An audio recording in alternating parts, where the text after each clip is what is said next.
Epicentro 1, CMI. 8.000 menores han sido reclutados por la guerrilla Denuncian Bienestar Familiar y la JEP. Presentada denuncia penal ante Fiscalía contra exjefes de antiguas FARC y actual Comando Central de ELN. Chocan bandas de narcotráfico en Tumaco, 11 muertos. Gobierno estudia instalación de base militar y aumento de pie de fuerza en la región. Otros 2 policías asesinados en Chocó. Prohíben gastrobares, acusado de vender pequeñas porciones de entradas y gran cantidad de licores. En el mundo, aterrador incendio de una turbina en avión Boeing 777. Paralizadas todas las naves de ese tipo. Llegan sorprendentes videos y audios de Marte. Así se oye la atmósfera en ese planeta. Estados Unidos supera 500.000 de muertes por COVID. Reapertura total anuncia Reino Unido. Corte Suprema ordena a Trump revelar sus declaraciones de impuestos. Con Claudia Palacios y Margarita Ortega. Buenas noches. La Justicia Especial para la Paz reveló que investiga 8.000 casos de reclutamiento forzoso de menores en el marco del conflicto armado. El Instituto Colombiano de Bienestar Familiar denunció penalmente a las FARC y al ELN por estos delitos. Las cifras podrían ser aún mayores. La Jurisdicción Especial para la Paz comenzó a investigar denuncias del gobierno contra la extinta guerrilla de las FARC por reclutamiento de menores durante los años del conflicto. Buscan señalar las graves violaciones, determinar los máximos responsables con el objeto de que estos hechos no se repitan. Según la JEP, hay por lo menos 8.000 hechos victimizantes que están siendo investigados por ese organismo y el Bienestar Familiar habla de 6.931 expedientes de niños, niñas y adolescentes afectados. Según el gobierno, el informe presentado por el Bienestar Familiar prueba que el reclutamiento forzado en las extintas FARC fue una práctica frecuente. El expediente evidencia una práctica sistemática, recurrente y oficial que claramente vincula a quienes hacían parte del secretariado de las FARC en su momento. Los mayores reclutadores en la historia han sido inicialmente las FARC y en la actualidad los grupos residuales de las FARC y el ELN.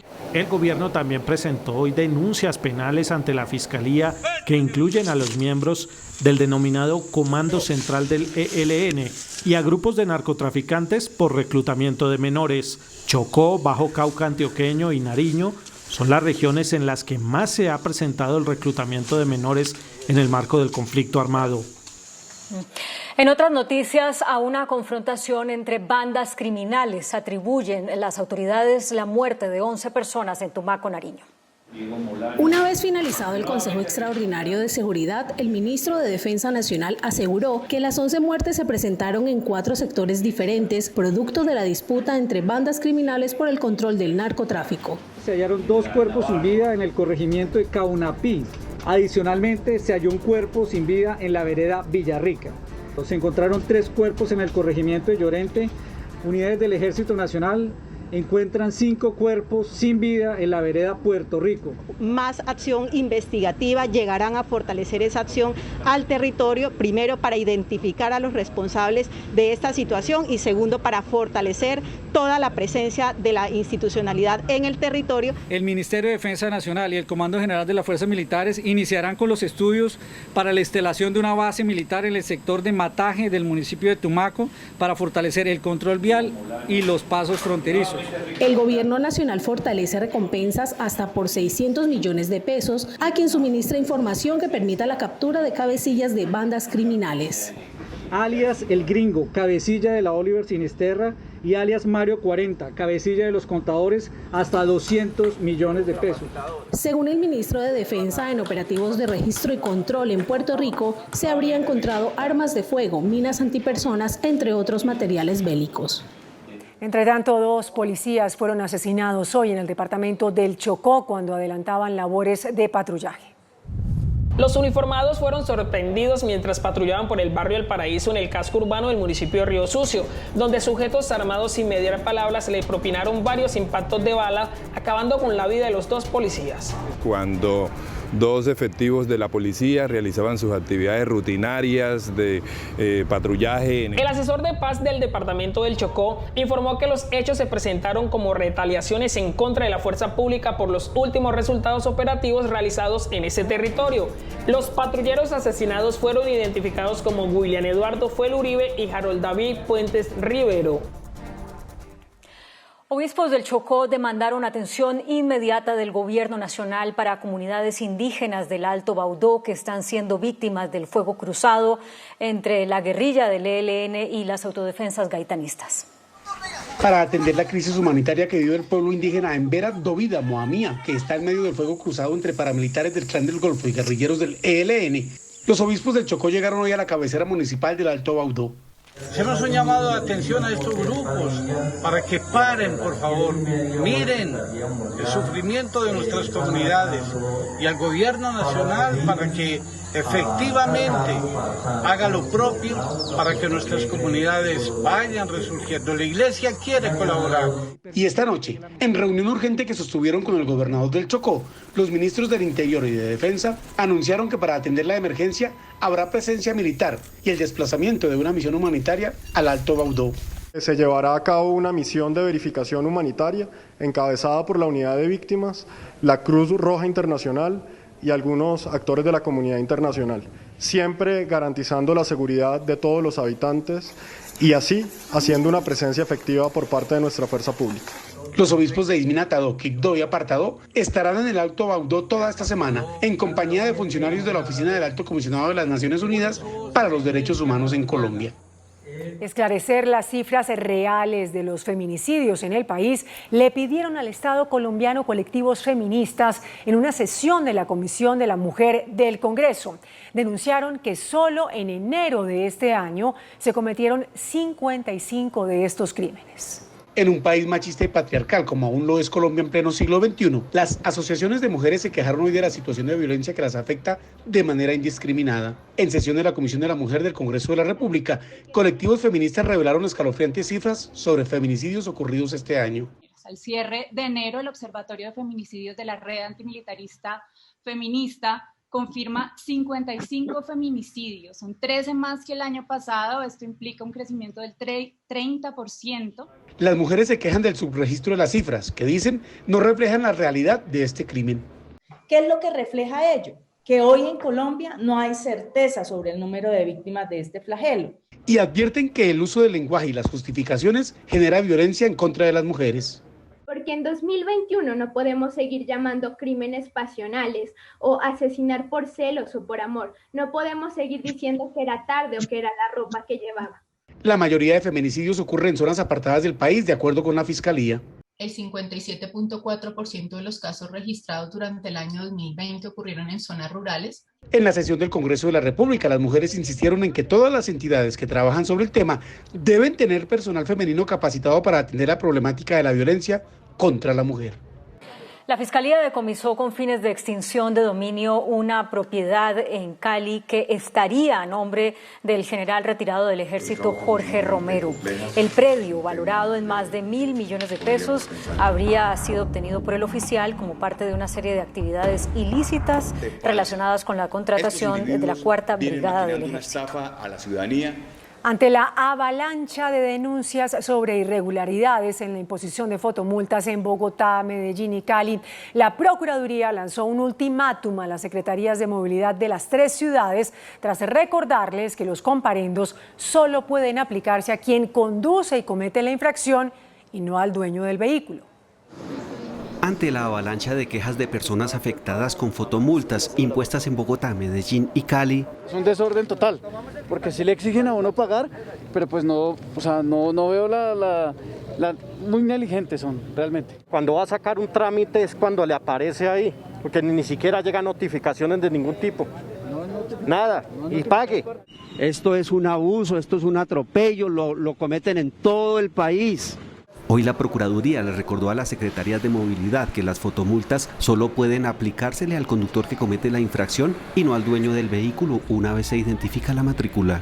En una comunicación a las respectivas secretarías de movilidad, la Procuraduría les pidió explicaciones sobre la manera como están imponiendo las fotomultas. Lo que estamos haciendo es citando a los propietarios de los vehículos, no en calidad de infractor, sino en calidad de propietario del vehículo, para que rinda testimonio y nos explique qué fue lo que pasó. Las cámaras detectan esa infracción y tienen que abrir una investigación y citan entonces al propietario del vehículo en calidad de propietario, no en calidad de infractor ni de presunto infractor.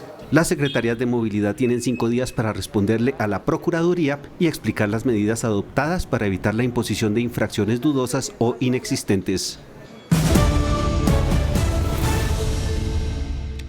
En el eje cafetero, las autoridades investigan una posible pérdida de vacunas contra el COVID-19. Las dosis que llegaron no alcanzaron para las personas que esperaban ser vacunadas.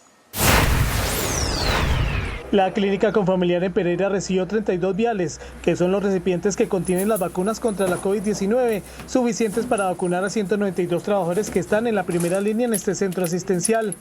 Al finalizar la vacunación encontraron que faltaron 4 vacunas y que solo alcanzó para 188 de sus funcionarios, lo que originó la alerta de las autoridades de salud en Risaralda. Hay un pequeño porcentaje de líquido de vacuna más diluyente que debe quedar en alguno de los frascos. Lo que nos manifiestan es que no alcanzaron las dosis. Después de la alerta generada en el Quindío tras el faltante de 5 dosis dentro de las 540 destinadas el pasado viernes dentro del Plan Nacional de Vacunación para este departamento, su gobernador aclaró lo sucedido y atribuyó este déficit a un problema generado desde el sitio de origen del laboratorio ubicado en Europa. Un frasco nos daba para 3 vacunas y en otros 2 era faltante de unas 5 vacunas. Advertimos inmediatamente a la Procuraduría el acompañamiento y a los entes de control en esta situación que se está presentando en todo el país. De las 990 vacunas que se entregaron para aplicar en Manizales en la primera jornada, faltaron por poner 6. Tuvimos realmente fallas. Una de ellas fue la falla en la técnica, en el manejo inicial de la vacuna. Durante los próximos días realizarán una nueva capacitación basada en la experiencia de la primera jornada para corregir errores. El ministro de Salud, Fernando Ruiz, advirtió que es normal la pérdida de un pequeño porcentaje de las dosis en un proceso masivo de vacunación y anunció el envío de 40.000 dosis del biológico Sinovac al Amazonas.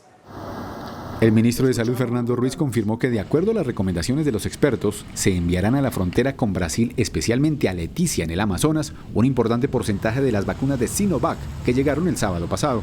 Mañana iniciamos la distribución de Sinovac para el departamento de Leticia en una primera entrega para poder iniciar los operativos del cinturón amazónico. Va a permitir que la circulación local del virus, en este caso en la Amazonía, va a disminuir porque al haber personas vacunadas no permite que haya personas que transmitan el virus a otras. El ministro de Salud dijo finalmente que en las próximas horas se conocerá la resolución en la que se conocerá la distribución del resto de las 192.000 vacunas de esta farmacéutica china. Entre tanto, una notable reducción tanto en víctimas como en contagios por COVID-19 reportó Colombia en las últimas 24 horas. El número de personas muertas por COVID-19 ha ido disminuyendo en los últimos días. El jueves pasado se contabilizaron 200 víctimas, el viernes 177, el sábado 174, el domingo 149 y la semana inició con 140. En total en el país ya han fallecido 58.974 personas por coronavirus. Los nuevos casos también disminuyeron al pasar de 4.244 a 3.401 hoy. En Colombia ya se registran más de 2.229.000 casos desde que inició la pandemia, de los cuales 2.124.695 personas se han recuperado. Bogotá, Antioquia, Valle del Cauca y Santander son las regiones con mayor número de contagios en las últimas 24 horas. El presidente Iván Duque denunció ante Naciones Unidas las violaciones de derechos humanos del régimen de Nicolás Maduro. Dijo que la comunidad internacional no puede ser indiferente ante las detenciones arbitrarias. Durante la 46ª sesión de la Comisión de Derechos Humanos de la ONU, el presidente Iván Duque reiteró sus denuncias contra el gobierno del presidente Nicolás Maduro, al que calificó como violador de los derechos humanos, y pidió a la comunidad internacional no ser indiferente ante la situación que viven millones de habitantes del vecino país. El ataque sistemático del régimen contra toda forma de oposición, mediante desapariciones forzadas, detenciones arbitrarias, ejecuciones extrajudiciales, entre otros. Confiamos en que la misión permitirá restablecer las responsabilidades que corresponda. La comunidad internacional no puede ser indiferente ante estos crímenes atroces que atañen no solo a sus víctimas, sino a toda la humanidad. El jefe de Estado pidió además a la comunidad internacional mayor colaboración para implementar el Estatuto Temporal de Protección para migrantes venezolanos que cobija a 2 millones de ciudadanos de ese país que están en Colombia. La Fiscalía formulará cargos a 12 personas presuntamente implicadas en el escándalo de pago de sobornos a la multinacional Odebrecht. Tras un año de la llegada de Francisco Barbosa a la Fiscalía, la entidad tomó las primeras decisiones bajo su administración por el caso de Odebrecht. Se trata de un llamado a imputación de cargos a 12 presuntos implicados en el escándalo de soborno, entre las que figuran varias personas que ya estaban vinculadas y condenadas por el caso. La Fiscalía señala a los empresarios Roberto Prieto, Eduardo Zambrano, Andrés San Miguel y Esteban Moreno, entre otros. Precisamente la defensa del exgerente de la campaña presidencial de Juan Manuel Santos dijo que él ya fue condenado y no puede ser procesado 2 veces por un mismo hecho. Las circunstancias de tiempo, modo y lugar son exactamente los mismos referidos a la Ruta del Sol 3. Por su parte, la defensa de Esteban Moreno indicó que insistirá en su inocencia. Aquí lo que hubo fue un negocio entre privados, que nada tiene que ver con lo que se ha dicho, con temas políticos y nada más. Entre los llamados a imputación también aparece nuevamente el expresidente de la ANI, Luis Fernando Andrade. Su defensa cuestionó a la Fiscalía. Pretende insistir citando nuevamente a imputación. Nos queda de nuevo confiar en los jueces de la República y pedir de ellos controles efectivos. La Fiscalía aseguró que 9 de las 12 personas estarían vinculadas con actividades de lavado de dinero relacionado con el escándalo. La alta consejera para los derechos humanos, Nancy Patricia Gutiérrez, y varias organizaciones de la sociedad civil se enfrentaron por las cifras de asesinatos de líderes sociales en 2020. Mientras el gobierno asegura que son 66, las ONG indican que son más de 300. La alta consejera para los derechos humanos de la Presidencia de la República, Nancy Patricia Gutiérrez, aseguró que durante 2020 se registraron 66 asesinatos de líderes sociales. En 2019 se habían reportado 108 asesinatos, es decir, una reducción del 38%. Según la alta consejera, Cauca con 15, Norte de Santander con 9 y Chocó y Putumayo con 8 son las regiones donde más se asesina a líderes sociales. La importancia en bajar la tasa de homicidios en general y obviamente, muy importante, las líneas de investigación, esclarecimiento, acciones de prevención y de protección. Afirmar que son 66 los líderes y lideresas asesinadas frente a una realidad que para nosotros asciende a más de 320 personas es desconocer lo que está ocurriendo en el territorio colombiano. Según la Fiscalía, en un 62% se han esclarecido estos 66 crímenes. En otros temas, la Administración de Bogotá y el sector privado se pusieron de acuerdo por primera vez para proteger la reserva Van der Hamen. Hoy firmaron un acuerdo para preservar 16 hectáreas de tierra. El acuerdo firmado entre el distrito y los propietarios de la hacienda La Conejera asegura la conservación de 19.24 hectáreas de la reserva Tomás Van der Hamen. Ni una sola se va a urbanizar, no se urbanizará ni una sola, ni un centímetro. Los predios de la reserva en su mayoría son de privados y esta es la primera vez que se firmó un acuerdo de conservación para que se desarrollen actividades sostenibles que no pongan en riesgo este pulmón del norte de Bogotá. Los usos industriales tienen que salir, sin embargo, los usos silvopastoriles, por ejemplo, bienvenidos en la medida en que sean sostenibles. La apuesta de la administración es dejar 100 hectáreas protegidas. Los bares y discotecas no pueden operar en Bogotá aunque vendan comida. La alcaldía expidió un decreto en el que solo se permite el funcionamiento hasta las 12 de la noche de los restaurantes. Este fue el panorama en la zona rosa de Modelia durante el fin de semana. El desorden y la aglomeración corrió por cuenta de los bares y discotecas que, disfrazados de gastrobares, están operando.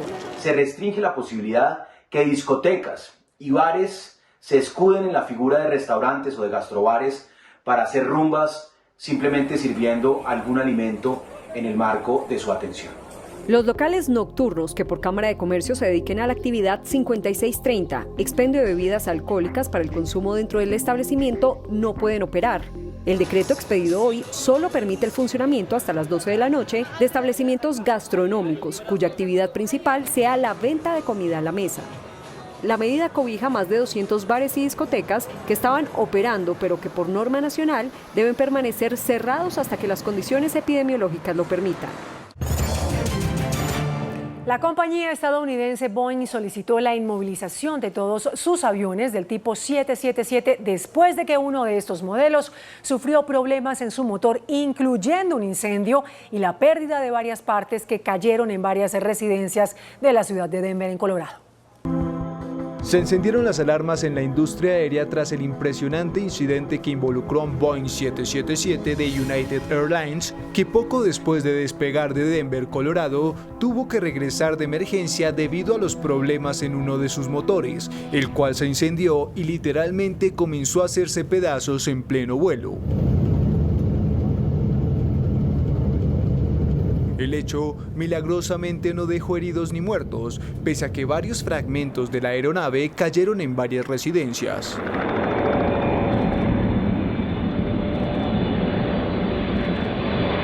Sin embargo, Boeing solicitó la inmovilización de todos sus aviones de pasajeros 777 en el mundo, mientras United Airlines optó por dejar en tierra las 24 aeronaves que tiene del modelo, y la Agencia Federal de Aviación anunció una inspección de emergencia de los jets.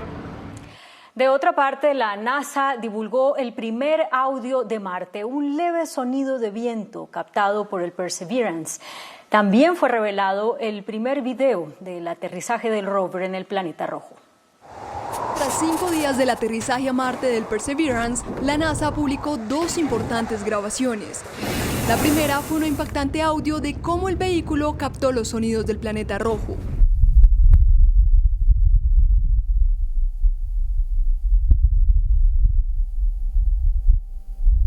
En la grabación se oye una brisa marciana durante unos segundos.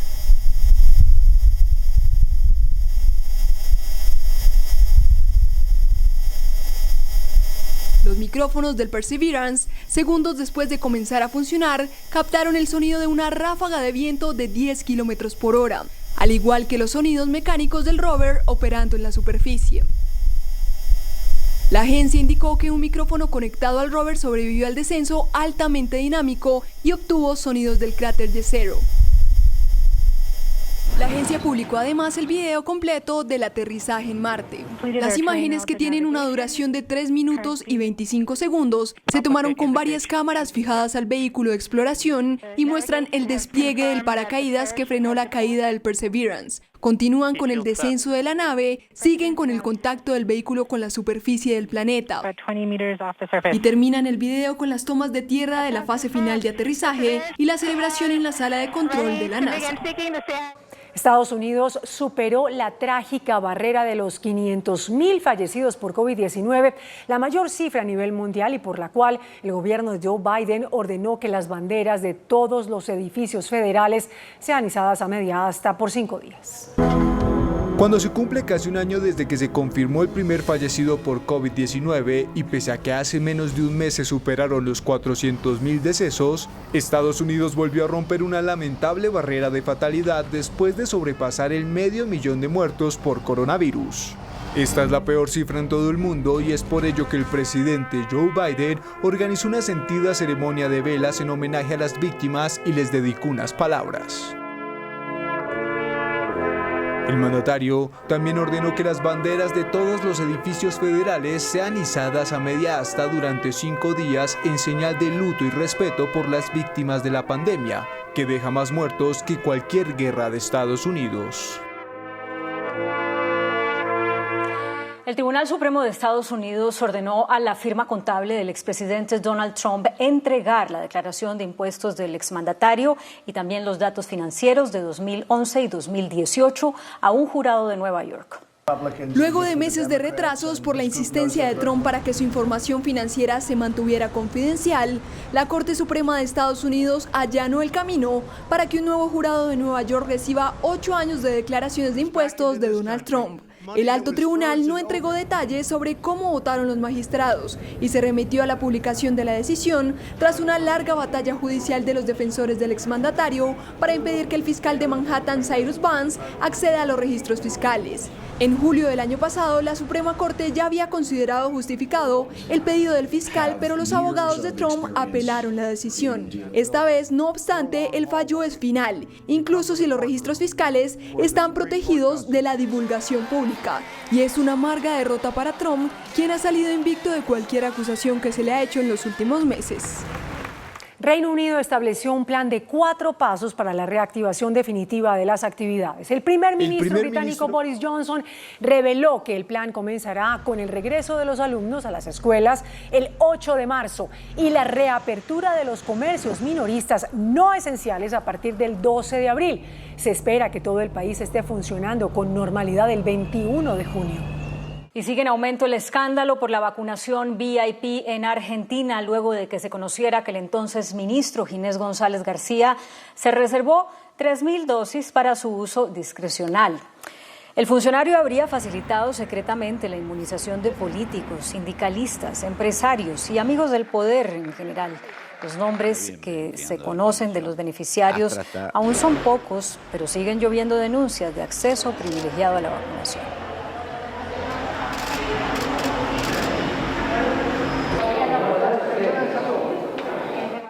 Mientras en Estados Unidos se teme por una nueva tormenta invernal, cientos de usuarios en el estado de Texas recibieron las facturas de energía con grandes aumentos.